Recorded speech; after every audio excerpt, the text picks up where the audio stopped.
요즘에는 인성을 중시하고 체험 교육을 위해 대안학교, 특히 공립대안학교도 많이 생기고 있는데요. 그런데 이것도 문제가 전혀 없는 건 아니라고요. 네, 그렇습니다.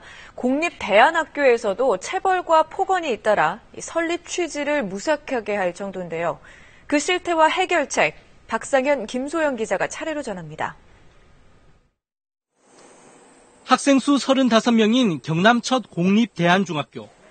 이 학교 교사 4명이 학생에게 수시로 체벌을 가한 사실이 교육청 조사 결과 드러났습니다.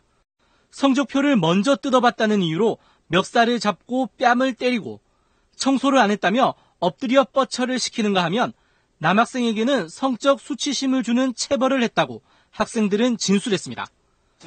교사가 폭언을 했다는 주장도 나왔습니다. 너희 부모가 귀찮고 싫어서 너희를 이 학교에 보낸 것이다. 식충이 등의 욕설도 서슴지 않았다는 겁니다. 말을 잘 안 듣고 오라면은 그냥 일반적인 욕이 그냥 바로 나와버리고 너희들은 소새끼가 진새끼가. 교사들은 열정이 지나쳐 일어난 일이라며 해명했습니다. 학생을 사랑하는 마음에 조금 과한 표현이라고 이렇게 했으면 좋겠어요. 폭력이라 폭언이라는 말 자체의 용어에 동의하지 못합니다. 또 다른 공립대안학교.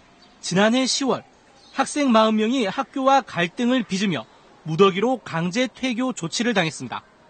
학생들은 당시 교장으로부터 상습적인 모욕과 폭언에 시달렸다고 주장했습니다. 패스트 입고 치마를 입고 다니는 그런 아이들이 좀 있고 그랬나 봐요. 그래서 이제 여자한테 이제 뭐라고 한 거죠. 근데 공교육의 폐해를 막고자 설립한 대안학교에서 그 폐해가 그대로 재현된 것입니다. KBS 뉴스 박상현입니다. 대안학교는 입시 지옥에서 벗어나 보다 자유롭고 다양한 교육을 꿈꾸는 학생들이 모입니다. 지난 1998년 산청 간대학교를 시작으로 대안학교가 제도화된 지 16년이 됐습니다. 교육부의 인가를 받은 대안학교는 60곳, 이 가운데 공립대안학교만 12곳입니다. 일반 학교에 적응이 힘들거나 보다 다양한 교육을 원하는 학생들이 찾는 만큼 교사들의 전문성이 중요할 수밖에 없습니다. 하지만 대안학교 교사의 42%는 대안교육과 관련한 연수를 아예 받은 경험이 없다고 답했습니다. 또 교사의 23%가 대안교육에 대한 자신의 이해 부족과 전문성 부족을 어려움으로 꼽을 정도입니다. 하지만 교육부가 진행하는 대안교육 관련 직무 연수는 1년에 최대 40시간, 시도교육청 역시 서너 시간에 불과합니다. 전문가들은 풍부한 경험을 가진 사립대안학교 교원들의 공립 참여를 확대할 것을 제안합니다.